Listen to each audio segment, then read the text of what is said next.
தாய் பத்திரம், அந்த பத்திரம், இந்த பத்திரம் எல்லாத்துலேயும் வந்து கீழத்தெருவுன்ட்டு இருக்குது. ஆனால் இப்போ கீழத்தெருவை நான் வந்து பஞ்சாயத்தில் கேட்க போனால் பார்த்து சொல்கிறேங்க, தாலுகா ஆஃபீஸில் கேட்க போனால் அங்கேயும் இது சொல்கிறாங்க. அங்கேயும் எல்லாருமே நடவடிக்கை எடுக்காமல் இல்லை. அந்த வந்து நீங்கள் வந்து அவங்களுடைய பொது பாதையை கொடுக்கணும், ஏன் நீங்கள் வந்து ஆக்கிரமிச்சு நீ பாதையை அடைச்சிங்கன்னு சொல்லி தாலுகா ஆஃபீஸில், கலெக்டர் ஆஃபீஸில் எல்லா இடத்துலையுமே அவங்க வந்து சட்டப்படி நடவடிக்கை எடுக்காங்க வந்து.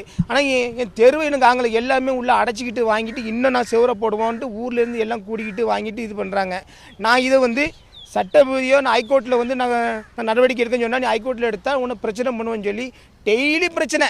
நேற்று வரைக்கும் நைட்டு வரைக்கும் 11:30 மணிக்கும் பிரச்சனை. இன்றைக்கி காலைல போலீஸ்லையும் பிடிச்சிட்டு வந்திருக்கேன். இப்படி என்ன ரொம்ப மன உளைச்சல் பண்ணிகிட்டே இருக்காங்க. முதல்ல எனக்கு வந்து என் பெருமாபுரத்தில் வந்து என் கீழே தெருவை கண்டிப்பாக வந்து எனக்கு ஐயா எல்லாருமே சேர்ந்து எனக்கு கண்டுபிடிச்சி தரணும்னு சொல்லி நான் மனு கொடுக்க வந்திருக்கேன். இப்போ உங்களுக்கு யார் பண்ணுற ஒரே சமுதாய மக்கள் பண்ணுறாங்களா, தெருவை வேறு பண்ணுறாங்களா, அதை சொல்லுங்கள். இல்லை, ஒரே சமுதாய மக்கள் தான், எங்கள் சமுதாய மக்கள் தான்.